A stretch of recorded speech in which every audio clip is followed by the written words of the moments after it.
आज मेरी शादी शगुन नाम की एक बहुत ही ज़्यादा सुंदर लड़की से हुई थी। वो न सिर्फ सुंदर थी बल्कि कम उम्र भी थी। मुझे बहुत खुशी हुई क्योंकि मेरी पत्नी सुंदर थी और मुझे हमेशा से ही सुंदर पत्नी चाहिए थी। मेरी माँ ने ही इसको मेरे लिए पसंद किया था। मेरी माँ भी जब रिश्ता देख रही थी तो यही कहती थी कि लड़की सेहत के हिसाब से अच्छी होनी चाहिए, ठीक होनी चाहिए, शरीर में जान होनी चाहिए, जवान होनी चाहिए। मुझे लगा कि शायद मेरी माँ ये सब इसलिए कहती है क्योंकि वो चाहती है कि जल्दी जल्दी उसको दादी बना दिया जाए और लड़की की सेहत ठीक होगी तो तभी तो वो बच्चा पैदा कर सकेगी। लेकिन मुझे क्या पता था कि मेरी माँ का इस सब के पीछे मकसद क्या है। वो तो मुझे तब पता चला जब शादी को न जाने कितने दिन गुजर गए। पर जब मेरी पत्नी रात होते ही मेरे कमरे में आने के बजाय मेरी माँ के कमरे में चली जाती और मैं तो बाहर बैठा मुंह देखता रह जाता। सिर्फ इतना ही नहीं, वो पूरी रात वहीं पर गुजार देती और जब सुबह बाहर आती तो कहती कि मेरी टांगों में दर्द है, तो कभी कहती कि मेरी कमर में दर्द है। मैं हैरान रह जाता कि ये पूरी रात क्या करती रहती है और मेरी माँ को भी फिक्र नहीं होती कि वो इसको बाहर ही भेज दे। यह मेरी पत्नी है और मेरी माँ ने इसे अपना नौकर समझ लिया है। लेकिन फिर भी मेरी पत्नी मेरी माँ के साथ अच्छे तरीके से रहती थी और बिल्कुल भी लड़ाई झगड़ा नहीं करती थी। सिर्फ यही बात नहीं थी, जब वो दोनों अंदर कमरे में होती तो मुझे अंदर नहीं आने देती थी। मैंने इतनी दफ़ा जानने की कोशिश की तो कहती थी कि नहीं, तू यहाँ से चला जा, तेरा यहाँ पर कोई काम नहीं है। एक दिन मैं बहुत ज़्यादा उत्सुक हो गया और पहले से ही उस कमरे में जाकर छुप गया ताकि देख सकूं कि मेरी पत्नी और मम्मी पूरी रात क्या करती रहती है। मेरे दिमाग में तो ऐसी कोई बात नहीं थी जो बहुत ही ज़्यादा अजीब हो, लेकिन इस कमरे में वो दोनों मिलकर जो कर रही थी वो न सिर्फ अजीब था बल्कि बहुत ही ज़्यादा शर्मसार कर देता, क्योंकि वो दोनों सारी रात ज़मीन पर बैठकर एक दूसरे के। मेरा काम भी अच्छा था और मेरे घर में ज़्यादा लोग भी नहीं थे, लेकिन प्रॉब्लम थी, हमारा घर एक बहुत ही पुराना सा घर था। सब कहते थे कि इस घर को छोड़ दो, नहीं तो ये घर आप लोगों के ऊपर गिर जाएगा। दरअसल ये घर नहीं, छोटी सी हवेली ही थी, पर मेरी माँ कहती थी कि मैं इस घर में ही ब्याह कर आई थी और यहाँ से मेरी अर्थी ही निकलेगी और कहीं नहीं जाऊँगी। मुझे मेरी माँ से इतना ज़्यादा प्यार नहीं था कि मैं उनकी आज्ञा का पालन करता रहता। मसला ये था कि आजकल किराए पे घर मिलना भी बहुत मुश्किल था और मेरे पास इतने पैसे नहीं थे। मैंने अपनी माँ का एक बहुत बड़ा नुकसान किया था। उन्होंने अपने गांव वाली ज़मीन और अपना सारा सोना बेचकर मेरे हाथ पर रकम रखी थी और मुझे कहा था कि मैं एक बिजनेस कर लूँ जिससे सारी ज़िंदगी हम बैठकर खा सकें। बिजनेस मेरा नहीं चला और ना सिर्फ नुकसान हुआ बल्कि कर्जदार मेरे पीछे पड़ गए। अब वो लोग मेरे पीछे थे और मैं बड़ा परेशान था। फिर सोचा कि शादी कर लेता हूँ तो लड़की दहेज में कुछ ना कुछ लाएगी, कर्जदारों के मुंह बंद हो जाएंगे। लेकिन लड़की भी दहेज में कुछ ज़्यादा लेकर नहीं आई, पर फिर भी जो पैसे उसके माँ बाप ने दिए उससे मैंने कर्जदारों के मुंह बंद कर दिए। अब मेरी माँ न सिर्फ मुझे दिन रात बातें सुनाती थी बल्कि कहती थी कि तुझ पर मैं ज़िंदगी में कभी भरोसा नहीं करूँगी। और मैं कहता था कि आपकी ज़िंदगी रह कितनी सी गई और अब आपके पास है ही क्या। वो कहती थी कि हवेली तो मेरी है, मैं तेरे नाम करके नहीं जाऊंगी। और मैं हंसता था कि फिर और किसके नाम करके जाएंगी। ये हवेली ना सिर्फ पुरानी थी बल्कि उसमें अब तक पुराने ज़माने का सामान भी पड़ा था। एक बार तो टूरिस्ट भी यहाँ आ गया था और कहता था कि मुझे अंदर से अपनी हवेली दिखा दो तो मैं आपको कुछ पैसे दे दूँगा। और हमने उस दिन उससे डॉलर कमा लिए थे, वो भी सिर्फ अपना घर दिखाकर। लड़की वाले भी गरीब थे, किसी तरह से उन्होंने दहेज का इंतज़ाम किया था, इसलिए इस बारे में कुछ बोल नहीं पाए कि आप लोगों का घर तो बहुत पुराना है। शगुन अच्छी लड़की थी, वो मेरी ज़िंदगी में आ गई। पर हमारी शादी की रात हम दोनों ही बहुत थके हुए थे और वो मुझसे बातें करते हुए सो गई। मुझे उसकी ये हरकत भी अच्छी लगी और मैंने कहा कि सारी ज़िंदगी पड़ी है एक दूसरे के साथ समय बिताने के लिए, बेचारी थक गई होगी। सुबह वो अपने घर वालों के पास गई, ये भी हमारी रस्म थी। उसके बाद शाम को वापस आ गई तो शाम में ही मेरी माँ ने मेरी पत्नी को कहा कि तुम्हारी शादी ब्याह के फंक्शन में बहुत ज़्यादा थक गई हूँ, मेरी टांगों में बहुत दर्द है, रात को मेरे कमरे में आ जाना और आके मेरे पाँव दबा देना। शगुन को इस बात से कोई दिक्कत नहीं थी। उसने कहा कि जी मम्मी जी, मैं आ जाऊँगी। लेकिन मैंने कहा कि आज की रात तो हमारी रात थी, अब तुम वहाँ जा रही हो। तो उसने कहा कि वो भी तो आप ही की मम्मी है, मेरी तो नहीं है, और अभी शुरू शुरू के दिन हैं। अगर मैं उनकी बात नहीं मानूंगी तो उनके दिल में मेरे लिए जहर पनपने लगेगा। आधे घंटे तक वापस आ जाऊंगी। मैंने कहा कि ठीक है, आधे घंटे तक तुम्हारी दूरी बर्दाश्त कर लूँगा। और दिल में भी यही सोचा था कि अच्छी बात है, मेरी पत्नी अगर मेरी माँ की सेवा करती है तो मुझे उसे रोकना नहीं चाहिए, नहीं तो घर का माहौल ख़राब होगा और परेशानी मुझे ही होगी। पर यह क्या कि मेरी पत्नी कमरे में गई और वापस आने का नाम ही नहीं ले रही थी। यहाँ तक कि 2 से 3 घंटे गुजर गए। मैं अपनी माँ के कमरे की तरफ गया। ये हवेली थी तो कमरे काफ़ी दूर दूर बने हुए थे। मेरा कमरा एक कोने में था तो उनका दूसरे कोने में था। मैंने देखा कि अंदर से कोई आवाज़ ही नहीं आ रही थी। ऐसा लगता था कि वो दोनों सो गई थी, इसलिए मैंने उनको जगाना ज़रूरी नहीं समझा। ऐसा लग रहा था कि उन्हें जगाऊंगा तो अजीब सा लगेगा। मैं वापस आकर अपने कमरे में सो गया। सुबह मेरी पत्नी जब कमरे से बाहर निकली तो उसकी तबीयत बहुत ख़राब लग रही थी। इससे पहले कि मैं उससे पूछता कि तुम रात को वापस क्यों नहीं आई, मेरी माँ ने कहा कि इसकी तबीयत अचानक से ख़राब हो गई थी तो ये मेरे कमरे में ही सो गई। मैंने कहा कि अगर तबीयत ज़्यादा ख़राब थी तो मुझे बता देते। तो कहने लगी कि नहीं, इतनी भी ख़राब नहीं थी, और फिर भी मैं तो उसकी कुछ लगती हूँ ना। मैंने उसकी नज़र उतारी तो वो ठीक हो गई और बस उधर ही सो गई। मेरी पत्नी के चेहरे से लग रहा था कि जैसे बात कुछ और है। मैं सवाल उससे करता था, जवाब मेरी माँ देती थी। बाद में मैंने उससे पूछा भी तो उसकी जगह मेरी माँ जवाब देती थी। उसने कहा कि जैसा मम्मी जी कह रही हैं वैसा ही है, मेरी तबीयत ख़राब हो गई थी। ये दिन भी इसी तरह गुजर गया। फिर 1-2 दिन ऐसे थे कि जिसमें मैं अपनी पत्नी के साथ समय गुजारना चाहता था, लेकिन मुझे भी समय नहीं मिल रहा था क्योंकि कर्जदार पहले ही मेरे सर पर थे। अगर मैं समय जाया करता तो फिर मैं बहुत बड़ी मुश्किल में फंस जाता। काम तो मुझे करना ही था। मेरी पत्नी और माँ अभी तक एक दूसरे के साथ ठीक जा रही थी। कोई अनबन, कोई लड़ाई झगड़ा, कोई बहस कुछ नहीं हुआ था। मैं चाहता था कि घर का माहौल ऐसा ही रहे, लेकिन रात हुई तो फिर मेरी माँ ने कहा कि शगुन, आकर ज़रा मेरे पाँव दबा दे। मैंने कहा कि जल्दी वापस आना, आज तो आ ही जाना। उसने कहा कि आज तो मैं जल्दी आ जाऊंगी, पर आज भी वो वापस नहीं आई। मुझे गुस्सा आया और मैंने अपनी माँ के कमरे की तरफ ही चल दिया। मैंने कहा कि मेरी माँ ने भी तो अपनी ज़िंदगी गुजारी है बाबूजी के साथ। उनकी ज़िंदगी बड़ी अच्छी गुजरी है। उनको ये नहीं पता कि 2 लोगों की शादी हो जाती है तो एक दूसरे के साथ समय भी बिताना होता है। कहाँ गई वो माँ जो बहू को पकड़कर खुद बेटे के कमरे में छोड़ कर आती है कि बहू तुम मेरे बेटे को खुश रखना। यहाँ पर मेरी माँ मेरी पत्नी को अपने कमरे में बुला लेती है और उससे सेवा करवाना शुरू कर देती है। मैंने अपनी माँ के कमरे के दरवाजे पर दस्तक दी, लेकिन अंदर से कोई आवाज़ ही नहीं आई। थोड़ी देर के बाद मैंने ज़ोर ज़ोर से दरवाज़ा पीटना शुरू कर दिया क्योंकि मुझे गुस्सा आ रहा था। तो मेरी माँ ने कहा कि सो गई है तेरी पत्नी, तू भी जाकर सो जा, बेशर्म कहीं का।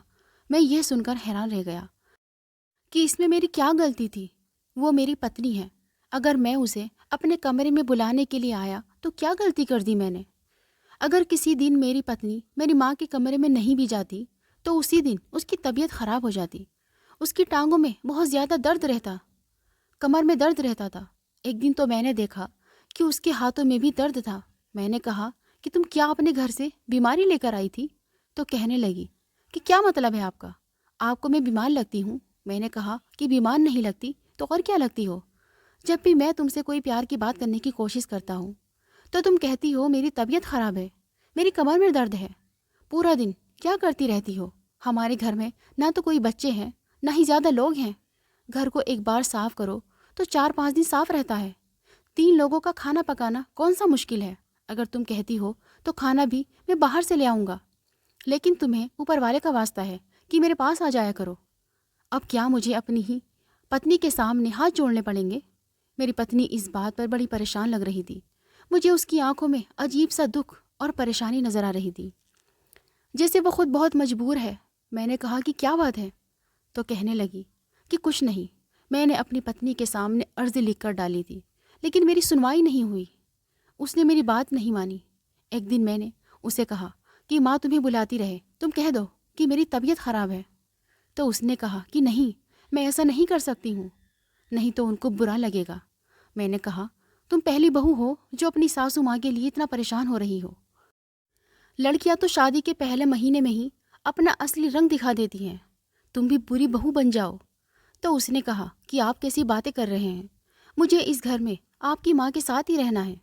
आप तो सुबह जाते हैं, रात को आते हैं, पूरा दिन तो मुझे उनके साथ रहना होता है। अगर मैं उनके साथ अच्छे तरीके से नहीं रहूँगी तो मेरे लिए मुश्किल होगी। बस मुझे करने दो जो मैं कर रही हूँ। जब मैं अपनी पत्नी के इंतज़ार में रातों को जाग रहा था तो मुझे कहीं से पत्थर तोड़ने की आवाज़ आती थी। एक दिन मैं बाहर निकला तो पड़ोस वाले घर बना रहे थे। मैंने कहा कि मेरे लिए यही रह गया है कि बस मैं रात को पत्थर तोड़ने की आवाज़ ही सुनता रहूं और अपनी पत्नी का इंतज़ार करता रहूं। मुझे रोज़ पत्थरों की आवाज़ आती थी। अब तो मैंने सोचा था कि मैं उन लोगों से कहूँगा कि आप लोग रात के समय काम क्यों करते हो, दिहाड़ी पर काम क्यों नहीं करते। अजीब लोग थे। आजकल के घर बनाने की इतनी जल्दी थी कि दिन को भी काम करते और रात को भी मजदूरों से काम करवाते। इतनी भी किसी को जल्दी होती है क्या?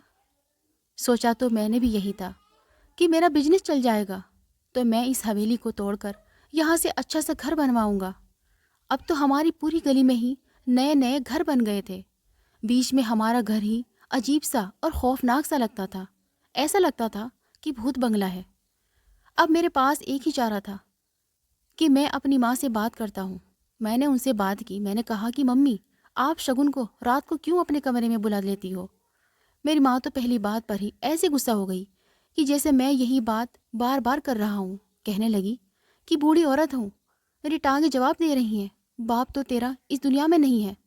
लोगों के घरों में काम कर करके मैंने तुझे पाला, ज़मीन खरीदी, जेवर बनाया, वो सब भी तूने लुटा दिया। अब अगर मैं तेरी पत्नी से अपने पैर दबा लेती हूँ तो इसमें भी तुझे आपत्ति है। इतना दर्द होता है मुझे कि नींद नहीं आती। पैर दबाती है तो नींद आ जाती है, फिर इसको नींद आ जाती है तो वो भी वहीं पर सो जाती है। जा जाकर अपनी पत्नी से बात कर, मेरा दिमाग ना ख़राब कर। मैं तो शादी करके फंस गया था, ना इधर का रहा ना उधर का रहा। दोनों औरतों के बीच में मेरा सैंडविच बन गया था। मैंने अब ऊपर वाले की ओर देखा और कहा कि तू ही मेरी मदद कर। शाम हुई तो मेरी पत्नी को चक्कर आ गए और वो बेहोश हो गई। मेरी माँ कहने लगी कि लगता है कोई खुशखबरी है, और मैं दिल में सोचने लगा कि खुशखबरी क्या हवा में आएगी। कोई खुशखबरी नहीं है, वैसे ही तबीयत ख़राब हो गई होगी। मैं अपनी पत्नी को डॉक्टर के पास ले जाना चाहता था, लेकिन मेरी माँ कह रही थी कि डॉक्टर के पास ले जाने की ज़रूरत नहीं है, अभी ठीक हो जाएगी। उसने मेरी पत्नी के चेहरे पर पानी के छींटे मारे, उसे लाल मिर्च भी सूंघाई, पुदीने के पत्ते भी सूंघाए, लेकिन वो उठ नहीं रही थी। ज़्यादा ही बीमार हो गई थी शायद। अब मैंने कहा कि फिर इसको कुछ हो गया तो मेरी पत्नी मेरी जिम्मेदारी है। मैं उसे डॉक्टर के पास ले गया। हमारे मोहल्ले में करीब एक लेडी डॉक्टर बैठती थी। वहाँ जाकर मेरी पत्नी को होश आ गया तो मैंने कहा कि चेकअप करवा लेते हैं। अब आए हैं तो पता चले कि ये सब क्यों हुआ था। पर वो कहने लगी कि नहीं नहीं, मैं नहीं जाऊँगी। डॉक्टर ने उसका चेकअप किया और जब वो बाहर आई तो डॉक्टर ने मुझे अजीब सी नज़र से देखा। कहने लगी कि आजकल के मर्दों का तो कोई हल नहीं है। मैंने कहा कि क्यों डॉक्टर, क्या हुआ। तो कहने लगी कि तुम्हें पता होना चाहिए कि क्या हुआ है। अरे अपनी शक्ल तो तुम्हारी ऐसी है, पत्नी तुम्हें ऊपर वाले ने सुंदर दे दी, इसका मतलब ये नहीं कि जान ले लोगे लड़की की। मैं हैरान रह गया। मैंने कहा कि लेकिन मैंने क्या किया है। तो डॉक्टर ने कहा ये तो तुम दोनों पति पत्नी का आपसी मामला है। तुम लोगों को पता है कि क्या किया है, लेकिन पुरुष के जिस्म की भी एक हद होती है। ज़रा सा ज़्यादा मेहनत मजदूरी नहीं कर सकता, और तुमने इससे कोई इतना ज़्यादा मुश्किल काम करवाया है कि इस बेचारी को चक्कर आ गए, इसका बीपी लो हो गया और ये बेहोश हो गई। और जिस तरह से ये होश में नहीं आ रही थी, अगर इसी तरह कुछ वक्त ज़्यादा गुजर जाता तो फिर और बहुत बड़ा मसला बन जाता। अपनी पत्नी को कुछ दिन आराम भी करने दिया करो, उसके पीछे ना पड़े रहा करो। ये मोहल्ले में बैठने वाली लेडी डॉक्टर थी, मोहल्ले की औरतों को बर्दाश्त करती थी। इसकी ज़बान कड़वी थी, लेकिन ये जिस किस्म की बातें कर रही थी मैं समझ गया था कि उसका इशारा किस तरफ है। वो कहना चाहती क्या है कि आप अपनी पत्नी के साथ ज़्यादा समय नहीं बिताया करें, उसे थोड़ा आराम भी करने दिया करें। पर उसे कौन बताता कि यहाँ पर तो आराम ही आराम चल रहा है। पर यह सोचकर मैं हैरान हुआ कि अगर ऐसी बात है तो फिर डॉक्टर ने यह सब क्यों कहा कि मेरी पत्नी को आराम करने की ज़रूरत है और उसके साथ कुछ ज़्यादा ही हो रहा है, जबकि वो तो अभी तक ठीक से मेरी हुई भी नहीं थी। अगर मैं अपनी पत्नी के बारे में सोचता तो वो अच्छी लड़की थी, खूबसूरत थी, मेरे साथ अच्छे तरीके से बात करती थी। मैं आता था तो मुझे खाना खिलाती थी और शाम तक हम लोग एक दूसरे के लिए बिल्कुल पागल हो जाते थे। लेकिन जैसे ही रात होती तो मेरी माँ उसे अपने कमरे में बुला लेती थी। और आजकल मैं देख रहा था कि मेरी पत्नी के चेहरे पर अजीब सा डर था। वो हमेशा डरी डरी रहती थी। एक दिन मुझे कहने लगी, आपको मुझसे कितना प्यार है? तो मैंने कहा, बहुत ज़्यादा। तो उसने कहा, फिर भी कितना, बताइए ना। मैंने कहा, क्यों पूछ रही हो? तो कहती है कि आप कहीं मुझे छोड़ तो नहीं दोगे। मैं उसे क्यों छोड़ता, वो पता नहीं इस तरह का सवाल क्यों कर रही थी। मैंने उसे कहा कि नहीं, मैं तुम्हें कभी नहीं छोड़ूंगा। लेकिन वो हमेशा डरी ही रहती थी, मेरी माँ से भी डरती थी। एक दिन फ़ोन पर किसी से बात कर रही थी और मैं जानता था कि अपनी माँ से बात नहीं कर रही थी, शायद अपनी किसी सहेली से बात कर रही थी। कह रही थी कि मेरी सासू माँ ने मुझे बहुत तंग कर रखा है, मैं बहुत परेशान हूँ और मुझे ये समझ नहीं आती कि मेरा इस घर में वक्त कैसे गुजरेगा। ये तो मेरा पति अच्छा है, नहीं तो अभी तक हमारा रिश्ता भी दांव पर लग जाता। यह बात सुनकर मैं हैरान रह गया कि हमारा रिश्ता दांव पर कैसे लग सकता था। वो ऐसी बातें क्यों कर रही थी? जैसे ही मैं कमरे में आया उसने फ़ौरन फ़ोन बंद कर दिया। मैंने कहा कि क्या बात है, किससे बात कर रही थी? फ़ोन क्यों बंद कर दिया? बात कर लेती तो कहने लगी कि मैं अपनी माँ से बात कर रही थी। मेरी पत्नी मुझसे झूठ क्यों बोल रही थी? उसे मुझसे झूठ बोलने की क्या ज़रूरत थी? बात तो वो अपनी दोस्त से ही कर रही थी, बार बार उसका नाम भी ले रही थी। तो फिर उसने मुझसे झूठ क्यों बोला? मेरी माँ की हरकतें भी आजकल कुछ अजीब सी थी। वो इस घर को बेचने की बात कर रही थी। मैंने उनको किसी से बात करते हुए सुना। कहने लगी कि बस कुछ दिन की बात है, 2 महीने बाद में ये घर बेच दूंगी। और मुझे यह नहीं बताया कि घर क्यों बेच रही है, किसको बेच रही है। वो तो कहती थी कि इसी घर से मेरी अर्थी उठेगी। अब अचानक से ये घर बेचने की बात कहाँ से आ गई? और मुझे बताना ज़रूरी नहीं समझा। मैंने अपनी माँ को बहुत नुकसान करवाया था, ये सच था। उसके बाद से उनको मुझ पर भरोसा नहीं था। लेकिन घर की बात तो मुझे बतानी चाहिए थी ना, पर उन्होंने मुझे नहीं बताई। मेरी पत्नी जब भी मेरी माँ के कमरे में रात को जाती थी, उसकी हालत ख़राब होती थी। अब तो मैं उसे देखकर हैरान होने लगा कि जब वो आई थी तो कितनी ज़्यादा सुंदर थी। लेकिन अब उसके गाल पिचक गए थे, उसका वज़न कम हो गया था, उसके हाथ सख्त हो गए थे और बहुत ज़्यादा बीमार रहती थी। इतनी ज़्यादा दवाइयाँ खा ली थी पर उसकी हालत सही नहीं होती थी और ठीक भी नहीं होती थी। उसकी टांगों में दर्द होता तो कभी कमर में। जब भी मैं अपनी माँ के कमरे में जाने की कोशिश करता, वो मुझे अंदर नहीं आने देती। एक दिन तो ऐसा हुआ कि मेरी पत्नी उनके कमरे में ही थी, लेकिन शायद वो दरवाज़ा अंदर से बंद करना भूल गई थी।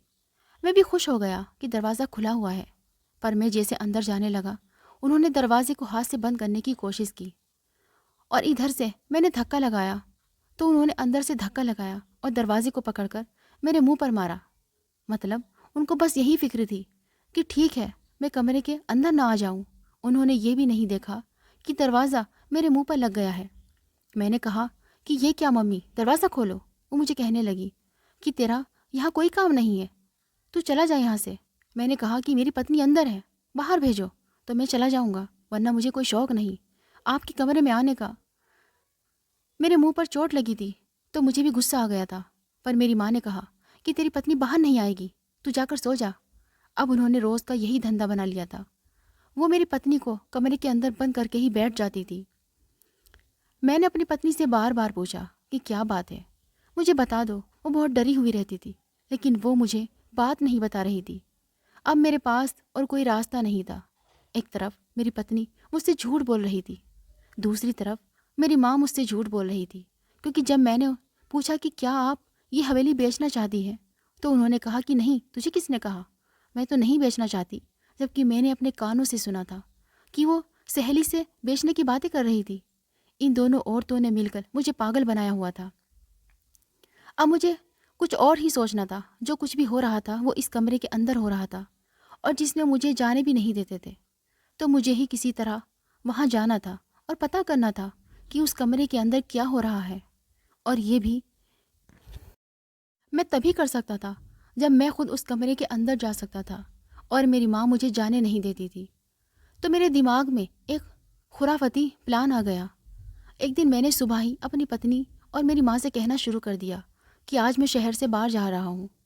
मेरी माँ को हमेशा ही मुझ पर गुस्सा आता रहता था। इस बार भी कहने लगी कि फिर किसी के पैसे लेकर जा रहा है। मैंने कहा कि माँ, काम से जा रहा हूँ, बहुत ज़रूरी काम है। उसने कहा कि हाँ जा, चला जा। मैंने कहा कि आज मेरी पत्नी को अपने कमरे में मत बुलाना, बेचारी थक गई है, उसे आराम करने देना। उसने कहा कि हाँ ठीक है, नहीं बुलाऊंगी तेरी लाडो पत्नी को, तूने तो उसे लाड करके बिगाड़ दिया है। लेकिन याद रखना कि जब औरत इतनी बिगड़ जाए तो फिर ठीक नहीं होती। जो मैं तेरी पत्नी के साथ कर रही थी तो ठीक थी। अगर कोई मेरी पत्नी की हालत देखता तो फ़ौरन ये बात कह सकता था कि इस लड़की के साथ ज़रूर कुछ बुरा हो रहा है। सिर्फ पैर दबाने की वजह से किसी के साथ इतना बुरा नहीं हो सकता था। हमारी शादी को इतना वक्त नहीं हुआ था, जितने किलो वज़न उसका कम हो गया था। बात कुछ और ही थी जो मेरी माँ छुपा रही थी। मेरे प्लान में ये नहीं था कि मैं झूठ बोलता कि मैं दूसरे शहर जा रहा हूँ, रात वहाँ गुजारूंगा और ख़ुद कमरे में छुप जाता, बल्कि मैंने अपनी मौसी को भी फ़ोन कर दिया और कहा कि आप आज हमारे घर आ जाना, आपकी दावत है। लेकिन यह बात मेरी माँ से ना कहना कि मैंने आपको फ़ोन किया था। तो वो कहने लगी कि इस तरह तो तेरी माँ मेरे गले पड़ जाएगी। लेकिन मैंने कहा कि मौसी, मुझे बड़ा ज़रूरी काम है, आप मेरी मदद करो तो फिर मैं भी आपको कुछ ना कुछ लेकर दूंगा। मेरी मौसी बड़ी लालची औरत थी। उसने कहा कि ठीक है और वो घर आ गई। जैसे ही वो घर आई, मैं तो पहले से ही घर के अंदर छुपा हुआ था। मेरी पत्नी और माँ उसकी सेवा में लग गई, उसके लिए खाना बनाने में लग गई और मैं जाकर अपनी माँ के कमरे में छुप गया। मैं अपनी माँ के कमरे में पहले भी आ चुका था, लेकिन आखिरी दफ़ा कब आया था मुझे याद नहीं था। और कहते हैं कि जब यहाँ पर राजा महाराजा रहते थे तो ये उनकी खिदमत गाह थी, जहाँ वो अपनी रानियों के साथ रहते थे। इस घर की दीवारों के रंग कब से ख़राब हो चुके थे। एक बार हमने ठीक करवाए थे पर फिर ख़राब हो गए, इसलिए दीवारों पर बड़े बड़े पर्दे लगाए गए थे। मुझे नहीं पता था कि मेरी माँ जल्दी कमरे में आ जाएगी, लेकिन शायद वो कमरे से कोई चीज़ उठाने के लिए आई और मुझे फ़ौरन से छुपना पड़ा, तो मैं एक पर्दे के पीछे छुप गया। मुझे पता था कि ये जगह छुपने के लिए अच्छी नहीं है, शायद मुझे इससे ज़्यादा अच्छी जगह पर छुपना चाहिए था, लेकिन मैं और क्या करता, मेरे पास और कोई रास्ता नहीं था। मेरी माँ ने पूरी ज़िंदगी इस कमरे में गुजारी थी, उसे बेवकूफ़ बनाना इतना आसान नहीं था। बस मैं ऐसी जगह पर छुप गया और ऊपर वाले से दुआ करने लगा कि मेरी माँ पहले ही मुझ पर विश्वास नहीं करती थी, इसके बाद तो वो मुझ पर बिल्कुल भी विश्वास नहीं करती और शायद मुझे घर से भी निकाल देती। मैं यहीं पर छुपा रहा। जैसे ही शाम हुई, मेरी माँ कमरे में आई और फ़ोन पर किसी से बात करने लगी। कहने लगी कि मुझे 9 लाख का हार चाहिए, हाँ वो भी अपनी बहू के लिए, उसका नाम भी लिखा हो, उसके पीछे सोने के सिक्के भी चाहिए। मैं हैरान रह गया कि मेरी माँ मेरी पत्नी के लिए 9 लाख का हार बनवा रही है। उस हार का नाम नौलख था, लेकिन वो 9 लाख में नहीं बनता था, इससे भी ज़्यादा महंगा था। मेरी माँ तो मेरी पत्नी को अच्छा नहीं समझती थी, फिर उसके लिए इतना महंगा सोने का हार क्यों बनवा रही थी और ऑर्डर दे रही थी। थोड़ी देर बाद ही उसने किसी और से भी फ़ोन पर बात करनी शुरू कर दी। कहने लगी कि बड़ा वाला फ्रिज चाहिए, वही फ्रिज जिसके 2 दरवाजे होते हैं, यानी कि डबल डोर फ्रिज की बात कर रही थी। डबल डोर फ्रिज कौन सा सस्ता था, बहुत ज़्यादा महंगा था। मेरी माँ क्यों इतनी महंगी महंगी चीज़ों के ऑर्डर दे रही थी, जबकि हमारे पास तो कुछ भी नहीं था। कहीं इस घर को बेचकर सामान तो नहीं लेना चाहती थी, लेकिन घर को बेचकर सामान लेती तो फिर सामान कहाँ रखती। मेरी माँ मुझे इतना बेवकूफ़ नहीं लगती थी। थोड़ी देर के बाद मेरी पत्नी भी कमरे में आ गई। उसने कहा कि वैसे तो ये काम रात को करते हैं, लेकिन अब तेरा पति तो घर पर है नहीं, तो अब क्या रात क्या शाम, चल शुरू करते हैं। वैसे भी आज आखिरी दिन है, तूने बहुत ज़्यादा मेहनत की है, इसलिए मैं तुझे बहुत बड़ा इनाम दूंगी। मैंने अभी तेरे नाम का ऑर्डर भी दे दिया है। पता नहीं किस बारे में बात कर रही थी। मेरी पत्नी ने कौन सी मेहनत की थी जिसका इनाम मेरी माँ उसको दे रही थी। वो कहने लगी कि माँ जी, मेहनत तो मैंने वाकई बहुत की है और इनाम भी आप मुझे दे रही हैं, लेकिन मेरी हालत तो देखे कैसी हालत हो गई है। मैंने आपको पहले ही कहा था कि ये काम बहुत मुश्किल है, मुझसे नहीं होगा। मेरी माँ ने कहा कि हाँ मुश्किल है, लेकिन फल भी तो इतना बड़ा मिल रहा है और इसके बाद हमारी ज़िंदगी में कोई मुसीबत नहीं आएगी। बड़े से बंगले में रहेंगे, नौकर चाकर होंगे, गाड़ियाँ होंगी, तेरे पास सोने के गहने होंगे, तू जो कहेगी मैं ला कर दूंगी। तेरी आंखों में इतना दुख क्यों है? मुझे पता है तेरा बड़ा नुकसान हुआ है, लेकिन ये भी तो सोच कि मैं बूढ़ी औरत हूँ, मुझसे ये काम नहीं होना था। तू मेहनत न करती तो यह सब कुछ कैसे होता? मेरी पत्नी ने कहा कि आप अपने बेटे से भी तो ये काम करवा सकती थी ना। तो मेरी माँ कहने लगी कि नहीं, मुझे उस पर बिल्कुल भी भरोसा नहीं है, उसकी ज़ुबान बहुत ढीली है, वो तो इस बात को राज नहीं रख पाता और सब कुछ बर्बाद हो जाता। लेकिन आज हम लोगों की मेहनत का आखिरी दिन है, बस जल्दी जल्दी आजा। पता नहीं ये कौन सी बातें हो रही थी और मेरी माँ को किस बात की जल्दी थी जो मेरी पत्नी को बुला रही थी। जब मेरी पत्नी ने हाथ में एक फावड़ा उठा लिया तो मैं हैरान रह गया कि इस कमरे में फावड़े का क्या काम है। उसके बाद इस कमरे में जो हुआ वो देखकर तो मेरी आंखें फटी की फटी रह गईं। मेरी माँ ने दीवार से वो बड़ा सा पर्दा हटाया तो सामने एक सुरंग थी और ऐसा लगता था कि ये सुरंग किसी ने खुद खोदी थी। और सिर्फ इतना ही नहीं, वहाँ पर कुछ और भी था। मेरी तो सांस रुकने लगी थी। इस दीवार के नीचे एक सुरंग जा रही थी और उसके अंदर एक बड़ा संदूक नजर आ रहा था जो पत्थर के अंदर फंसा हुआ था, जिसको निकालना बहुत मेहनत का काम था। मेरी शादी को आज 3 महीने हो गए थे और 3 महीने से मेरी पत्नी यही मेहनत का काम कर रही थी और मेरी माँ उससे ये सब कुछ करवा रही थी। ये हवेली बहुत पुरानी थी और शायद मेरी माँ को पता था कि इस हवेली में सोने के गहनों से भरा एक संदूक है। जब हम यहाँ आए थे तो हमने भी ये कहानी सुनी थी, लेकिन इस कहानी को नज़रअंदाज कर दिया था कि ऐसी कहानियाँ तो ऐसे घरों के बारे में बनती हैं।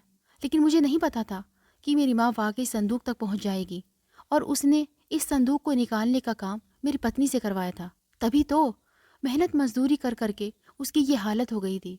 अब मैं सामने आ गया तो वो दोनों हैरान रह गई। मैंने कहा कि मुझे सब कुछ पता चल गया है। उन्होंने कहा पता चल गया तो अपनी ज़ुबान बंद रखना, क्योंकि हम संदूक तक पहुंच गए हैं और इसके अंदर बहुत सारे गहने हैं। अगर तूने ये बात किसी को बताई तो बहुत बुरा होगा, हमारे घर पर हमला भी हो सकता है। मैंने अपनी पत्नी के हाथ से फावड़ा ले लिया और कहा मैं निकालता हूँ संदूक को, आपको ये बात मुझे बतानी चाहिए थी। मेरी पत्नी से मेहनत क्यों करवाई? तो मेरी माँ ने कहा अगर तुझे बताती तो तू ये बात किसी और को बता देता, इसलिए तेरी पत्नी से मेहनत करवाई, क्योंकि मैं तो नहीं कर सकती थी। मैंने कहा इतना भी आपको भरोसा नहीं था मुझ पर? माँ क्या बात करती हो? वो कहने लगी कि मुझे अब भी तुझ पर भरोसा नहीं, तू चला जा यहाँ से, तेरा इसमें कोई हिस्सा नहीं है। मैंने कहा मैं नहीं जाऊँगा, मेरा इसमें हिस्सा है। मैं ज़िद करने लगा तो मेरी माँ भी मजबूर हो गई और मेरी मदद लेने के लिए तैयार हो गई। मैंने फावड़ा मारा, वाकई ये काम बहुत मेहनत का था। अब समझ आया कि मेरी पत्नी का इतना वज़न इतनी जल्दी क्यों कम हुआ था। उस संदूक को बाहर तो निकाल लिया था, लेकिन अब ये नहीं पता था कि इसके अंदर वाकई सोना था या नहीं। पर वो संदूक बहुत ज़्यादा भारी था। हम तीनों को उसे उठाना पड़ा और जब संदूक को खोला तो हैरान रह गए। उसमें तांबे और लोहे के बर्तन थे और उन बर्तनों के अंदर पुराने ज़माने के कुछ गहने और थोड़े से सोने के सिक्के थे। इतने पैसे नहीं बनते थे इन चीज़ों के जितने मेरी माँ ने समझ रखे थे कि वो ये घर भी बेच रही थी और लाखों के गहने बनवा रही थी। मेरी पत्नी ने तो रोना शुरू कर दिया। उसने कहा मेरी इतनी सारी मेहनत बेकार हो गई, ये तो इतना ज़्यादा नहीं है इन बर्तनों का क्या? मैंने कहा ये बर्तन भी बिक जाएंगे। मैं अपनी पत्नी को तसल्ली देने लगा और मेरी माँ ने अपना सिर झुका लिया, क्योंकि उसने सोचा था कि ये संदूक सोने से भरा होगा और हमारी सारी ज़िंदगी पैसा नहीं कमाना पड़ेगा, क्योंकि जब हमने इस संदूक के सारे गहने और सोने को निकाला तो वो लाखों रुपए बने, करोड़ नहीं, और लाखों भी इतने ज़्यादा नहीं थे। बस हम लोगों ने फिर ये हवेली भी बेच दी और थोड़े पैसे साथ मिलाकर एक छोटा सा घर ही खरीद लिया। उसके बाद भी हम बिजनेस नहीं बना सके। मेरी पत्नी के साथ वाकई बहुत बुरा हुआ था। उसने कहा कि मैंने भी लालच किया था, इसलिए मुझे लालच की सज़ा मिली है। आप लोग बताइए कि सज़ा किसको मिली और सबसे ज़्यादा बुरा किसके साथ हुआ? अगर आपको हमारी आज की कहानी पसंद आई है तो इसे लाइक करें और अपने दोस्तों के साथ शेयर करें। और हाँ, आपने अभी तक हमारा चैनल सब्सक्राइब नहीं किया तो ज़रूर करें।